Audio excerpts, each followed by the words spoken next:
Manalah mungkin kita itu masih hidup di bawah kutuk hukum Taurat. Tetapi sebenarnya kita itu masih hidup di bawah kutuk hukum Taurat. Tetapi sebenarnya kalau kita mau lihat lebih saksama, ya khususnya juga di dalam teks yang kita pelajari. Khususnya mulai dari ayat 6, Saudara, itu di sana ada begitu banyak argumen-argumen, pengajaran-pengajaran berdasarkan keselamatan iman itu berdasarkan oleh karena iman. Itu dalam perjanjian lama. Dan Taurat, ketika kita membaca bagaimana Alkitab itu menyampaikan atau mengutarakan tentang Taurat. Taurat itu sederhananya adalah kehendak suci Allah bagi kehidupan manusia. Ini pengertian dari hukum Taurat, saudara. Jadi Allah memiliki kehendak yang suci, kemudian disampaikan kepada umatnya agar supaya apa? Umatnya itu hidup berjalan di dalam kehendaknya. Namun kita sudah tahu ceritanya, tidak ada satupun manusia, khususnya di dalam perjanjian lama bangsa Israel, itu berhasil memenuhi semua tuntutan yang berada di dalam hukum Taurat. Dan ternyata saudara, lebih parah lagi, hukum Taurat, pengertian dari hukum Taurat itu sendiri membuat orang Kristen khususnya di periode awal sampai di zaman sekarang hari ini, kita itu hidup di dalam 3 ekstrim yang berbeda seperti yang saya tampilkan di layar ini, saudara. Inilah bentuk-bentuk kutuk Taurat yang masih memperbudak orang Kristen sampai hari ini. Apa yang pertama? Ada orang Kristen yang hidup itu di dalam pengertian yang legalisme, saudara. Sederhananya legalisme ini mereka mendasari penerimaan Allah sebagai bentuk dari apa? Kalau saya taat, kalau saya hidup benar, kalau saya sungguh-sungguh melakukan firman Tuhan, maka Allah pasti menerima kita. Jadi kekuatannya itu sebagai dasar penerimaan Allah. Kemampuannya, performanya, ketetapannya, ketaatannya, kesetiaan pribadinya, itu sebagai dasar bahwa Allah harus terima saya. Artinya kalau saya taat, saya sungguh-sungguh ikut Tuhan, pasti Allah terima. Nah, bentuk-bentuk legalisme di zaman sekarang seperti oke, kalau kamu rajin beribadah, pasti engkau itu lebih rohani. Ini orang-orang yang legalis, saudara. Kalau engkau orang yang suka memberi, maka engkau akan diberkati Allah secara melimpah.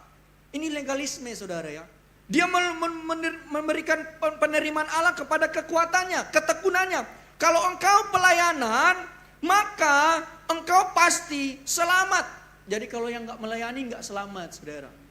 Bahkan dibedakan, melayani yang dimaksud pelayanan altar. Kalau cuma jemaat biasa mungkin masih diragukan katanya keselamatan. Itu legalisme.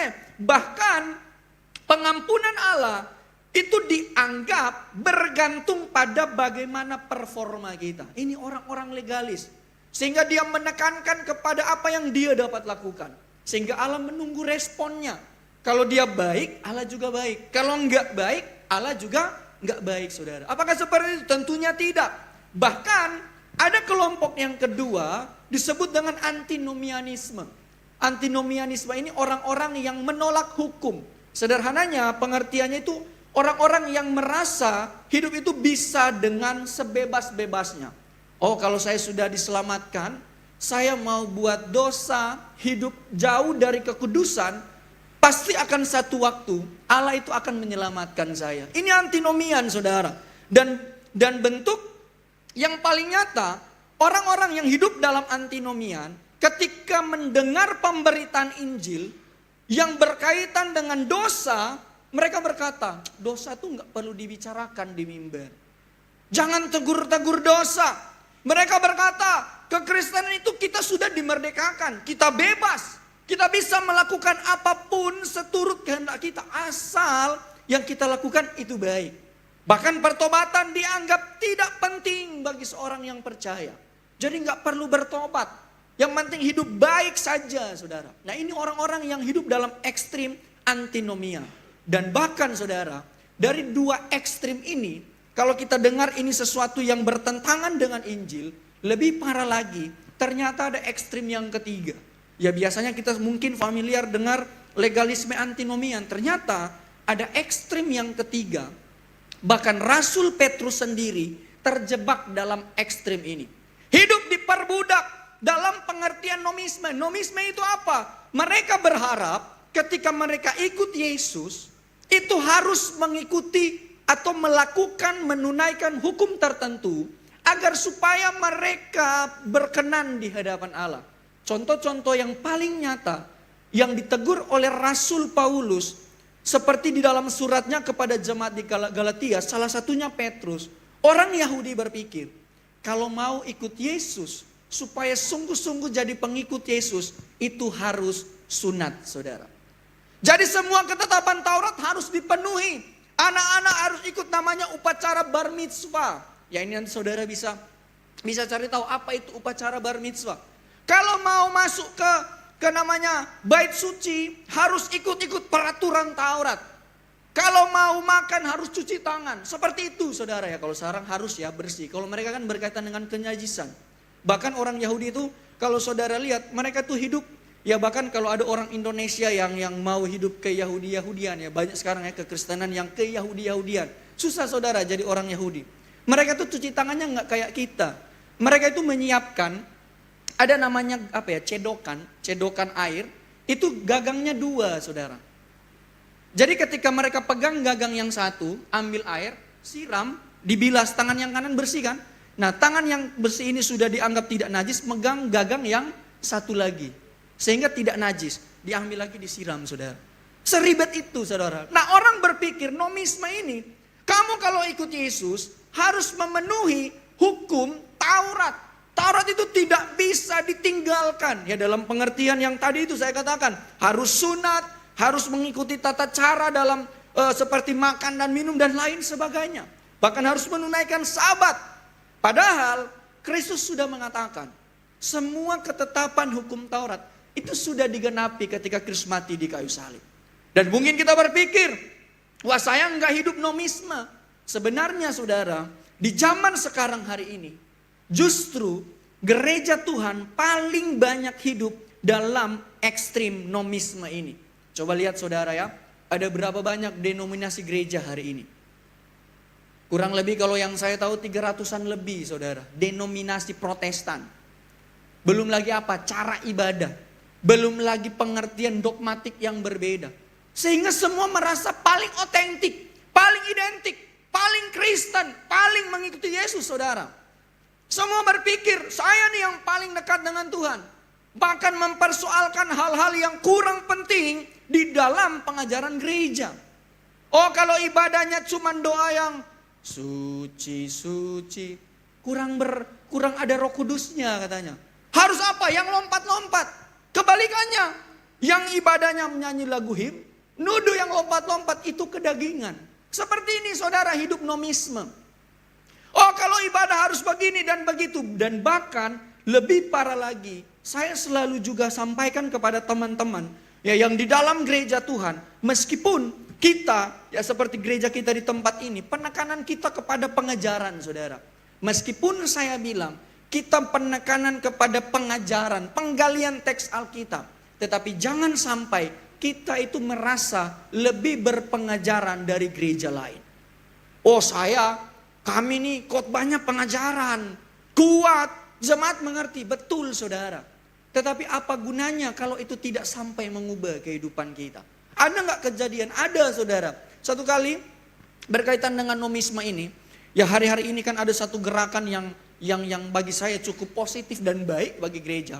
Bagaimana khotbah-khotbah itu berpusat kepada Injil, berpusat kepada Kristus yang dikhotbahkan tentang pribadi Kristus, yang dikhotbahkan tentang karya keselamatan. Ya karena memang itu yang dibutuhkan gereja saudara. Nah namun ada satu hal, ketika beberapa waktu lalu ada seorang rekan saya itu ngomong, Pak Rian kenal nggak pasangan keluarga ini? Saya bilang saya kenal baik, karena mereka adalah orang yang melayani. Saya bilang, Pak Rian tahu nggak? Ini bercerai. Saya kaget saudara. Loh kok bisa? Ya karena saya tahu pasangan suami istri ini sangat setia saudara. Kemudian singkat cerita, orang yang ngomong saya itu bilang begini. Iya Pak Rian, karena pasangan yang satunya, yang A, ya saya nggak sebut istri atau suami ya saudara. Ya karena ini privasi orang ya, nggak boleh kita terlalu detail ya. Jadi dia bilang, yang pasangannya yang A ini ngikut pendeta C katanya. Nggak usah tebak-tebak juga saudara. C, siapa ya pendeta C? Ya nggak usah tebak-tebak saudara. Pendeta C, loh saya bilang, loh pendeta C ini setahu saya, karena saya senang yang ngikutin hamba-hamba Tuhan yang kuat akan pengejaran firman saudara. Yang nggak kuat saya jarang ngikutin ya. Ya melihat buat buang-buang waktu kalau ngelihat video-video mereka. Ya khotbah-khotbah seperti yang cuman ngomong-ngomong cerita-cerita ngalor ngidul tuh nggak tertarik saya saudara. Kalau penggalian pada teks saya suka sekali. Nah dikatakan hamba Tuhan C ini, saya bilang, loh hamba Tuhan C ini khotbahnya itu berpusat pada Kristus. Dia ngomong tentang keselamatan, dia ngomong tentang pertobatan, dia ngomong tentang bagaimana hidup kudus.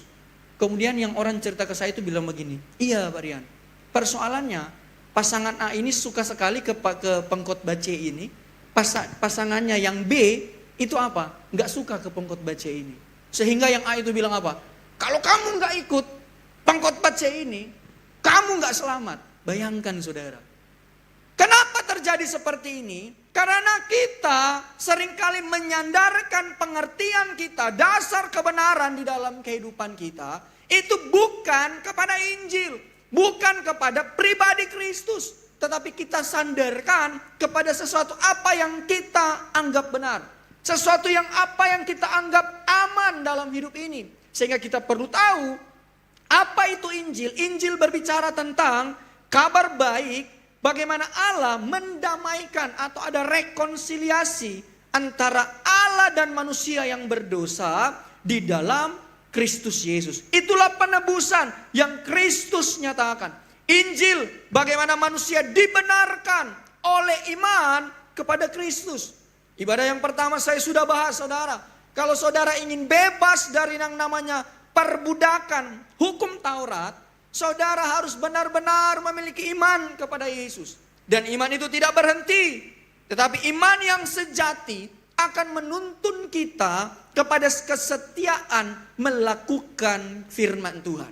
Ini berbicara Injil, dan ketaatan menjadi buah dari anugerah saudara, bukan dasar dari keselamatan.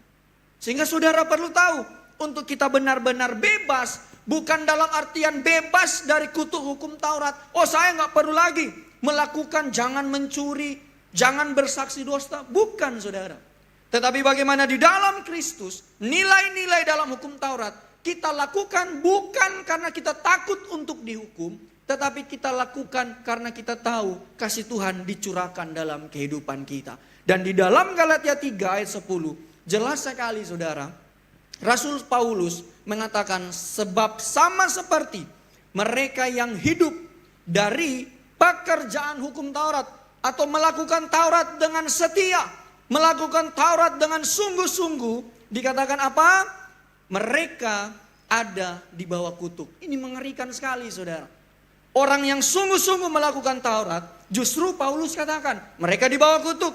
Sebab itu sudah dituliskan, ia yang tidak mematuhi setiap, perhatikan, yang sudah dituliskan dalam kitab Taurat ini untuk mereka lakukan, ia orang yang terkutuk. Melalui bagian ini saudara, satu teguran yang keras yang Paulus berikan kepada orang Yahudi Kristen pada waktu itu, bahwa mereka jangan berbangga dengan apa yang mereka lakukan berkaitan dengan Taurat. Karena melalui ayat ini Paulus ingin sampaikan dengan mengingatkan orang-orang pada waktu itu kepada Ulangan 27 ayat 26, di mana terkutuklah orang yang tidak menegakkan segala perkataan hukum Taurat ini. Kalau saudara baca Ulangan pasal 27, di sana ada daftar-daftar dosa yang dilakukan. Hari ini saudara mungkin bisa hidup melakukan firman Tuhan dalam pengertian kita. Apa? Oh hari ini Pak, sejak pagi tadi setidaknya saya enggak cekcok dengan istri saya. Oh Pak, setidaknya sejak pagi saya itu enggak berpikiran kotor. Oh Pak, hari ini sejak pagi saya enggak melakukan dosa apapun dan lain sebagainya. Tetapi kalau kita tarik ke belakang, berapa banyak dosa yang kita lakukan saudara? Atau kita lihat ke depan, siapa yang bisa jamin saudara bisa jatuh dalam dosa? Saudara bisa jamin, saya nggak mungkin berdosa Pak. Coba aja Bapak Ibu Saudara, kalau kita ada di jalan, kemudian mungkin di lampu merah, mobil kita kesenggol motor, nggak marah tak kita? Pas kesenggol, Pak Bapak cuma bilang, waduh kesenggol, ini uang 300, terima kasih ya sudah nyenggol. Gitu kah respon kita? Minimal ya apa sih Pak? Pakai matamu. Minimal kan gitu kita. Apakah marah itu bukan berdosa? Sesuatu yang berdosa saudara. Itulah sebabnya Galatia 3 ayat 10. Paulus mau sampaikan kepada orang-orang waktu itu. Kalau hari ini kamu hidup dalam kebenaran, engkau harus tetap setia melakukan kebenaran. Tetapi faktanya tidak ada satupun manusia dapat konsisten di dalam melakukan kebenaran. Kamu ingin diselamatkan oleh perbuatan hukum Taurat, namun Taurat justru tidak menyelamatkan, bahkan justru mengutuk. Kenapa? Selalu didapati, kita selalu salah, kita selalu berdosa, kita selalu layak dan pantas dihukum. Itu sebabnya Paulus menggunakan Galatia 3 ayat 10 untuk memberikan satu pesan yang kuat bahwa hidup kekal hanya diterima melalui kasih karunia Allah ketika seseorang menaruh imannya kepada Yesus Kristus sebagai korban pengganti bagi dosa kita, saudara. Kalau kita mau timbang perbuatan baik kita selama kita hidup di dalam dunia ini, itu enggak sebanding dengan kesalahan kita, saudara. Nah kira-kira kalau mau bayar ya 1:1. Kalau kita hidup mungkin 20 tahun, coba dihitung berapa banyak dosa yang kita buat. Katakanlah mungkin 1000. Coba hitung berapa banyak kebenaran yang kita buat. 100. Kalau 1:1 kita masih utang 900, saudara. Bisa enggak kita bayar? Tidak bisa. Itulah sebabnya jangan kita lagi mendaki tangga ketaatan, tangga pelayanan, prestasi rohani, dan pujian manusia, seolah-olah semua itu dapat membeli penerimaan Allah, saudara. Saudara telah dibebaskan dari kutuk hukum Taurat, bukan karena saudara sanggup memenuhi tuntutannya. Kita berkenan di hadapan Allah, kita menerima kasih Allah, menerima semua yang baik daripada Allah, itu bukan karena saudara dapat memenuhi kehendak Allah yang suci melalui hukum Taurat. Seperti apa yang dinyatakan di dalam perjanjian lama. Tetapi karena Kristus telah menjadi kutuk menggantikan kita di kayu salib. Itulah sebabnya yang perlu engkau lakukan hari ini. Adakah engkau sungguh-sungguh beriman kepada Kristus, saudara? Oke, saya beriman Pak. Tetapi apakah imanmu adalah iman yang sejati? Iman yang sejati dapat dilihat apakah engkau taat melakukan firman Tuhan bukan karena takut atau supaya luput dari kutukan. Banyak orang ikut Tuhan, dia melakukan hal-hal rohani, melakukan firman Tuhan. Kenapa? Takut dikutuk, takut enggak diberkati. Kalau buat dosa nanti masuk neraka. Sehingga apa? Itu jadi perbudakan. Hidup itu penuh dengan ketakutan, dengan kekhawatiran. Gak ada kebebasan, tidak ada sukacita, saudara. Karena kita taat, kita hanya takut dari kutuk. Tetapi saudara perlu sadar. Karena Kristus telah menanggung kutuk itu, bukan untuk kita supaya memperoleh keselamatan. Melainkan karena di dalam Kristus kita telah menerima keselamatan. Kutuk itu dibebaskan, bukan hanya supaya, supaya saya menerima semua yang baik. Tidak, saudara. Kutuk itu diangkat dari hidup kita. Dikalahkan di kayu salib. Agar supaya saudara bisa bebas melakukan kebenaran tanpa ada rasa perbudakan di dalam hatimu. Ada rasa bersalah. Contoh-contoh sederhananya. Ketika saudara ingin tahu benar gak saya ini melakukan kebenaran dengan sukacita atau tidak. Kalau saudara lihat di dalam perjanjian lama, orang-orang beribadah kepada Tuhan, itu tuntutan saudara, betul?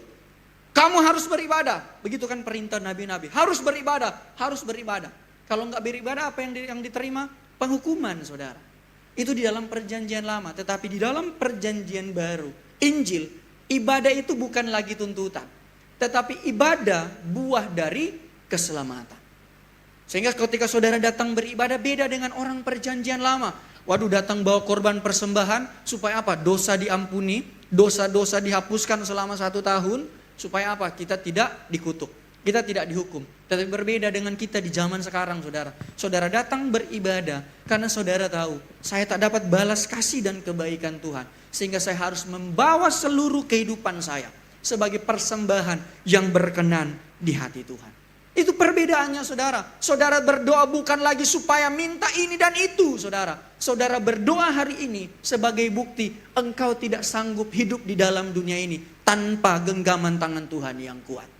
Makanya seringkali yang menjadi perbedaan, kalau kita benar-benar memahami Injil, kita tidak mengukur apa yang Tuhan kerjakan di dalam kehidupan kita menurut ekspektasi kita, saudara. Contoh-contoh yang paling sederhana berkaitan dengan apa, saudara? Pertolongan Tuhan.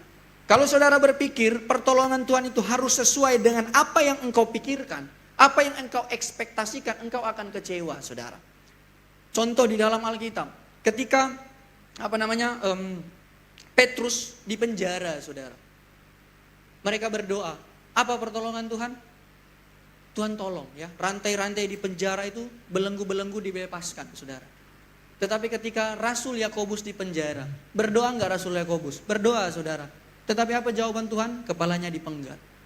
Bagaimana kalau itu terjadi dalam hidup kita? Doa kita enggak sesuai ekspektasi. Sehingga saudara perlu mengerti apa Injil dalam kehidupan kita. Kristus menanggung kutuk Taurat agar kita tak lagi hidup dalam ketakutan untuk menerima hukuman, melainkan bebas untuk taat di dalam anugerah. Namun ada hal yang paling sulit membuat kita lepas dari kutuk hukum Taurat versi kita, hukum Taurat buatan kita. Kita suka mengandalkan diri sendiri, saudara. Kita merasa harus berbuat lebih banyak agar layak di hadapan Allah, saudara. Padahal Kristus telah menanggung kutuk hukum Taurat dan membebaskan kita dari usaha untuk membenarkan diri. Ini yang membuat kita capek, ini yang membuat kita lelah di dalam perjalanan mengiring Tuhan selama hidup di dalam dunia ini. Kita merasa kita sanggup memenuhi semua apa yang menjadi kehendak Allah dengan kekuatan kita. Ada dosa yang bersemayam di dalam kehidupan kita. Kita suka membanggakan ketaatan rohani kita, saudara. Ini juga menjadi kutuk. Kita menjadikan pelayanan, kehadiran dalam setiap ibadah, pemberian kita, persembahan kita, atau disiplin rohani seperti kita berdoa, baca firman, dan lain sebagainya untuk merasa lebih benar dari orang lain, saudara. Wah, kalau sudah melayani, dia itu merasa lebih tinggi rohaninya. Kalau sudah kasih persembahan, merasa lebih diberkati dari orang lain. Sehingga mudah menghakimi, melihat, merendahkan orang lain di dalam pandangan kita. Apa buktinya kalau kita suka membanggakan ketaatan rohani? Lebih mudah itu muncul sikap kesombongan rohani dan sikap menghakimi. Kita mulai membanding-bandingkan jemaat yang lain, saudara. Kok dia begini? Apa ya persoalannya? Kenapa pendeta ini begini? Apa ya kelemahannya? Kita suka merendahkan mereka yang kita anggap kurang aktif, saudara. Ya mungkin berdasarkan absensi. Oh, kamu gak diberkati karena gak rajin gereja.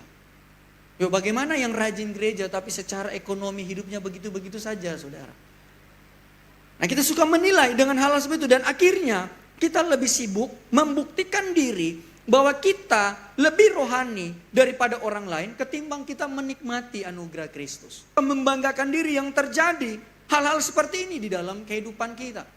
Kita membuktikan diri, saya benar di setiap kesempatan. Saya benar, dan saya benar. Padahal di dalam Kristus Tuhan merindukan agar supaya kita menikmati anugerah yang telah disediakan. Dan yang lebih memperparah kondisi manusia untuk keluar dari perbudakan hukum Taurat. Ketika kita suka membanggakan ketaatan rohani kita. Kita pada akhirnya orang-orang yang menjadikan diri sebagai tempat menerima rasa aman. Kristus itu gak cukup bagi kita. Kita diam-diam merasa bahwa kasih dan penerimaan Allah harus terus dibayar dengan prestasi. Kalau saya gak melakukan hal yang hebat seperti pendeta A, jemaat B, maka kayaknya Kristus kurang menerima saya. Allah kurang memberkati saya. Sehingga kita sulit sungguh-sungguh mengatakan bahwa Kristus cukup bagi saya dan membenarkan kehidupan saya dan sudah menyelamatkan saya. Ciri-cirinya orang-orang seperti ini itu mudah memiliki rasa cemas secara rohani dan tidak cukup, saudara. Kita terus merasa harus berbuat lebih banyak. Kita mudah kecewa ketika gagal. Kalau kita menjadikan kekuatan diri kita itu sebagai tempat rasa aman kita. Sedikit-sedikit kita suka merasa gagal. Sulit menikmati anugerah. Dan pada akhirnya lebih sibuk membuktikan bahwa saya ini layak. dan Kristus tidak cukup bagi kehidupan kita. Sehingga kita perlu refleksikan Injil, saudara, pada kesempatan hari ini. Kutuk telah berlalu, anugerah telah nyata. Maka jangan kembali membangun keselamatan melalui prestasi rohani dan kekuatan diri. Amin. Kita perlu menikmati semua yang Tuhan sudah berikan di dalam kehidupan kita, dengan menunjukkan bahwa iman kita adalah iman yang sejati di dalam ketaatan melakukan setiap kehendak Tuhan. Maka kita perlu katakan pada kesempatan hari ini, karena Yesus. Sama-sama katakan, karena Yesus. Karena Yesus menanggung kutuk untuk membenarkan kita, saudara. Berhentilah hari ini mengejar penerimaan melalui prestasi rohanimu. Hiduplah sebagai orang yang telah diterima di dalam Kristus. Kalau kita enggak melihat ini sebagai bentuk kasih dan kebaikan Tuhan dalam hidup kita, kita menjadi orang yang terus rendah diri. Ya, selama kita hidup di dalam dunia. Ketika kita melihat jemaat yang satu, wah hidupnya diberkati, ada kesaksian mengalami berkat-berkat Tuhan. Kita mulai apa? Tuhan, kok kayak saya seperti ini? Kok saya tidak seperti dia? Kenapa Tuhan? Akhirnya apa? Kecewa. Kita enggak maju-maju di dalam mengiring akan Tuhan. Bahkan kita enggak melihat ternyata ada begitu banyak kebaikan, ada begitu banyak berkat yang Tuhan berikan bagi kita. Untuk kita apa? Bersukacita di dalam Tuhan. Bahkan saudara, kalau kita orang-orang yang masih ada di bawah kutuk hukum Taurat dengan versi kita sulit sebenarnya itu untuk berkembang. Karena kita apa? Kita ada di bawah bayang-bayang keberhasilan, pencapaian, prestasi orang lain. Padahal ada banyak hal yang baik yang Tuhan taruh dalam kehidupan kita. Ada banyak hal yang Tuhan mau yang ada dalam diri kita. Itu enggak ada di orang lain, saudara. Itulah sebabnya kita perlu melihat apa kasih Tuhan yang Tuhan sudah nyatakan di dalam kehidupan kita, sehingga kita bisa berjalan di dalam kehendak Allah yang suci. Martin Luther, dia mengatakan berkaitan dengan Galatia 3 ayat 10, dia ngomong begini, saudara, hukum Taurat itu mengeram. Hukum Taurat itu seperti binatang buas, Luther katakan. Sehingga dia memberi komentar berkaitan Galatia 3 ayat 10. Dia katakan, baiklah jika anakmu yaitu Yesus Kristus, menanggung dosa dunia. Aku tidak melihat dosa dimanapun selain di dalam dirinya. Kalau saudara resapi bagian-bagian ini menunjukkan bahwa tidak ada satupun manusia di bawah kolong langit ini yang hidupnya itu tidak bernilai di hadapan Allah. Enggak ada, saudara. Bisa dibayangkan, Luther bilang dia enggak lihat dosa dimanapun di dalam dunia ini selain kepada Kristus, saudara. Karena Kristus itu menanggung seluruh dosa dunia. Artinya semua perbuatan yang pernah manusia lakukan, dosa yang manusia lakukan, itu ditanggung Kristus di kayu salib. Sehingga dia katakan, ia harus mati di kayu salib. Kita yang harusnya mati, saudara. Tetapi Kristus mau menggantikan posisi kita. Dan kemudian dikatakan, dan hukum Taurat itu membunuh Kristus, namun kita dibebaskan. Makanya kita perlu bersyukur dengan kehidupan yang Tuhan berikan bagi kita hari ini. Kalau kita masih ada di dalam rumah Tuhan seperti pada sore hari ini, maka pergunakanlah ini sebaik mungkin untuk saudara menikmati pribadi Tuhan di dalam setiap kehidupanmu. Itu sebabnya kita akan belajar, saudara, pada kesempatan sore hari ini. Bagaimana kita bebas dari kutuk hukum Taurat? Yang pertama, melalui Yesus. Katakan melalui Yesus. Galatia 3 ayat 13 firman Tuhan, Kristus telah menebus kita dari kutuk hukum Taurat, sambil perhatikan menjadi kutuk bagi kepentingan mereka. Wah, ini luar biasa Tuhan kita, saudara ya. Kita yang bobrok, kita yang penuh dengan celah, kita yang penuh dengan kekurangan, kita yang penuh dengan kelemahan. Tetapi apa? Lakukan segala sesuatu, khususnya berkaitan dengan keselamatan bagi kepentingan kita, saudara. Sebab sudah dituliskan, setiap orang yang digantung pada kayu salib terkutuk. Ayat ini, saudara, ayat yang cukup banyak mempengaruhi perjalanan iman saya sebagai orang Kristen. Galatia 3 ayat 13 ini sangat-sangat mempengaruhi perjalanan iman saya. Saya terlahir sejak kecil, ya mungkin seperti Bapak Ibu Saudara pada kesempatan hari ini, terlahir dalam keluarga Kristen, sehingga kita itu sebenarnya jadi orang Kristen yang gak serius sebenarnya. Termasuk saya waktu itu. Yang penting Kristen, paham apa itu Kristen, gak peduli. Seperti apa itu gak peduli. Yang penting kalau tanya, ya iya Kristen. Nah satu kali, saudara, yang membuat saya ke-trigger, yang membuat saya sadar, saya harus belajar dengan baik iman saya. Ya waktu itu belum ada gambaran saya mau jadi pendeta, saudara. Satu kali teman saya itu di SMA sekitar kelas 2 ya. Saya masih ingat sekali memori ini. Bahkan wajah sahabat saya ini masih nyata di pemikiran saya. Ya dan hari ini pun dia jadi pendeta ya di gereja mereka ya. Ya gereja yang bukan seperti orang Kristen ya. Berbeda lah, gereja yang lain saya katakan. Nah kemudian dia bilang begini ke saya, Rian, menurut kamu ada nggak Tuhan terkutuk? Dia bilang. Terus saya bilang, loh nggak mungkin lah Tuhan itu terkutuk. Kemudian dia bilang begini, Yesus Tuhan nggak? Loh iyalah, Yesus Tuhan. Dia buka Galatia 3 ayat 13. Saya ingat itu jam agama, saudara. Saya baca, terkutuklah, ayat ini yang saya baca. Setiap orang yang digantung pada kayu salib, terkutuk. Wah langsung syok saya, saudara. Waduh gimana saya mau jawab? Tetapi setelah saya belajar, ternyata ini mudah untuk dijawab. Kenapa Yesus terkutuk, saudara? Karena menanggung kutuk kita lah, saudara. Justru engkau gak akan menemukan pribadi Allah seperti Yesus di luar iman Kristen.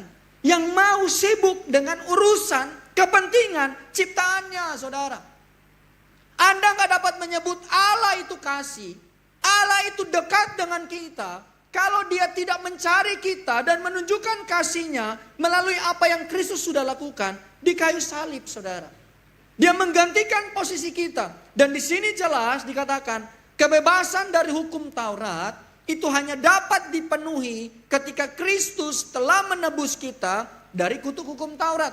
Karena Taurat menuntut yang namanya penghukuman, saudara. Siapa yang bisa balas? Siapa yang bisa bayar hutang dosanya? Nggak bisa, saudara. Sehingga Paulus memberikan satu penekanan yang kuat. Kristus telah menebus. Menebus di sini, kata ex agorazo, itu untuk menunjukkan begini, saudara. Seperti seorang tawanan. Di zaman itu ada namanya pasar budak. Budak-budak itu ada di pasar. Kemudian apa? Harus ada yang membeli dengan sejumlah uang, harga, agar supaya itu budak itu dapat dikeluarkan dari pasar tersebut. Namun, ketika Paulus menggunakan kata ex agorazo, itu bukan hanya sekedar membebaskan dari pasar budak, tetapi dibebaskan atau dilepaskan supaya mereka itu melakukan apa yang menjadi kehendak mereka sebagai orang-orang yang bebas. Jadi bukan hanya membeli dari perbudakan, tetapi membebaskan dari perbudakan, saudara. Bisa nggak seorang budak yang ada dalam penguasaan tuannya itu bisa membebaskan dirinya? Nggak bisa, saudara, zaman itu. Bahkan dalam ilustrasi pasar budak ini. Nah mungkin saja ketika budak ini dibeli, itu memperlakukannya sebagai budak. Tetapi melalui kata ini tidak dilakukan oleh Kristus seperti demikian, saudara. Justru kita dibeli agar supaya kita bebas hidup bersama Kristus. Namun penebusan ini bukanlah pembelian yang transaksional atas kasih karunia Allah. Meskipun saudara, Kristus tanpa ragu taat melayani Allah, tetapi Allah sendiri bertindak di dalamnya demi kepentingan siapa? Kepentingan saudara dan saya. Sudah dibeli, sudah ditebus, kita dikasih apa? Kehidupan yang layak, saudara. Dalam pengertian secara rohani diberikan kehidupan yang kekal. Oleh karena itu penebusan ini tidak boleh dipisahkan dari yang namanya dipulihkan dalam persekutuan dengan Allah melalui iman. Inilah pembelian yang Kristus lakukan. Jadi kalau engkau benar-benar orang yang sudah dibebaskan dari perbudakan hukum Taurat melalui penebusan Kristus, di sana ada terjalin hubungan relasi antara kita dengan Allah secara pribadi. Apa, saudara? Kita menjadi orang-orang yang suka dekat dengan Tuhan. Suka melakukan firman Tuhan. Jadi nggak mungkin orang-orang yang sudah dibebaskan dalam kutuk hukum Taurat ibadahnya malas-malasan. Doanya kalau ada waktu, saudara. Dengar firman nggak punya gairah, nggak punya semangat ya. Saya sebagai pengkhotbah sebenarnya nggak rugi, saudara. Saudara mau dengar apa yang disampaikan atau tidak, kita nggak rugi sebenarnya. Yang rugi saudara. Saudara nggak paham dengan apa yang engkau imani. Saudara nggak dapat sesuatu berkaitan dengan penyataan pribadi Allah melalui kebenaran firman Tuhan. Itulah sebabnya supaya saudara sungguh-sungguh dibebaskan dari kutuk hukum Taurat. Saudara harus rindu dekat dengan Tuhan. Dan hutang itu saudara, seperti ini. Kalau saudara baca ya, koran beberapa waktu yang lalu, ada namanya kasus hutang koperasi simpan pinjam Indosuria. Itu hutangnya saudara 106 triliun saudara. Itu mau bayar, kita kerja sampai mati nggak lunas saudara ya. 106 triliun itu banyak saudara. Ya mungkin kalau cucu Hartono ya, kemarin saya juga baca, opanya meninggal, cucunya dapat 52 triliun. Yang mau saya jadi cucu angkat saudara. Nah hutang ini nggak bisa dibayar.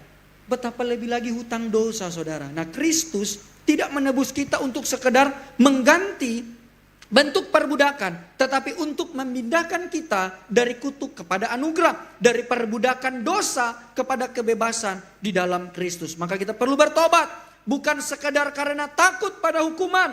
Tetapi karena sadar betapa mahalnya harga yang Kristus bayar bagi saudara dan saya.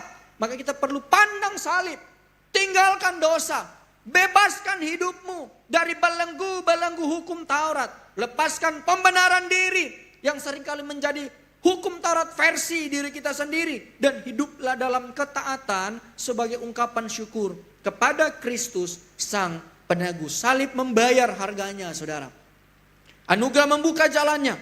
Maka jangan kembali kepada perbudakan dosa. Hiduplah dalam jalan Sang Penebus. Kemudian yang terakhir saudara. Bagaimana saudara bebas dari kutuk hukum Taurat? Kalau pertama melalui Yesus.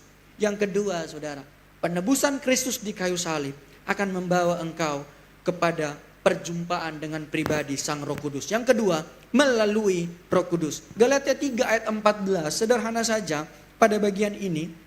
Dikatakan begini, setelah kita menerima penebusan Kristus di kayu salib, ayat 14 dikatakan begini, agar berkat Abraham sampai kepada bangsa-bangsa dalam Kristus Yesus. Lihat ya, ada kata berkat saudara ya. Orang Kristen modern itu kalau sudah dengar berkat pasti materi pasti. Ya pasti hal-hal yang menguntungkan secara pribadi. Nah kita akan lihat berkat apa yang dimaksud. Sehingga melalui iman mereka menerima janji Sang Roh Kudus itu. Orang-orang yang ada dalam penebusan Kristus, bahkan orang-orang dalam perjanjian lama, imannya itu terarah, tertuju kepada salib Kristus. Ya mereka memang belum melihat Kristus itu hadir. Tetapi berita Injil yang disampaikan di Taman Eden, itu membuat orang di zaman perjanjian lama, imannya itu mengarah kepada pengorbanan Kristus. Kalau kita apa? Mengarah ke belakang saudara. Kepada salib Kristus yang sudah terjadi di waktu yang lampau. Sehingga saudara, ketika kita dibebaskan dari hukum Taurat, ada berkat yang pertama, dikatakan agar bangsa-bangsa lain dapat menerima berkat. Berkat Abraham itu apa? Kalau kita baca di dalam Ibrani, ini merujuk kepada berkat pembenaran di dalam iman. Ini berkatnya saudara. Saudara apa guna jadi orang yang kaya, punya segala sesuatu, yang populer, punya kekuasaan. Kalau ketika kita di hadapan Tuhan, di hadapan Allah, kita dikatakan apa? Enyahlah engkau daripadaku, kamu sekalian pembuat kejahatan. Apa gunanya saudara? Sehingga berkat yang paling utama yaitu kebenaran. Allah menyatakan kita benar dan kebenaran itu kita temukan di dalam Kristus. Yang kedua, berkat itu diberikan kepada semua orang yaitu melalui pribadi Roh Kudus. Apa yang dijanjikan ketika Roh Kudus diberikan kepada orang percaya? Itu bukan supaya engkau kaya saudara, bukan supaya engkau berhasil, tetapi janji pemberian Roh Kudus membuat engkau bisa hidup berjalan di dalam kekudusan. Kalau melalui Kristus, di sana ada penebusan. Melalui pribadi Roh Kudus ada pengudusan yang kita terima di dalam kehidupan kita. Seperti ini saudara kekudusan yang akan kita terima.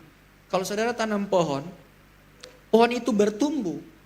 Itu enggak kasih tahu kita. Bahkan pertumbuhan pohon itu pun, pohon itu sendiri kalau bisa dibilang dia enggak rasa sudah bertumbuh. Kenapa saudara saya bilang begitu? Anak saya, dia ternyata seringkali ngukur tingginya itu di pintu atau di dinding.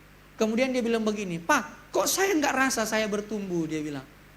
Nah pertumbuhan yang dikerjakan oleh Roh Kudus ini saudara, dia nggak rasa.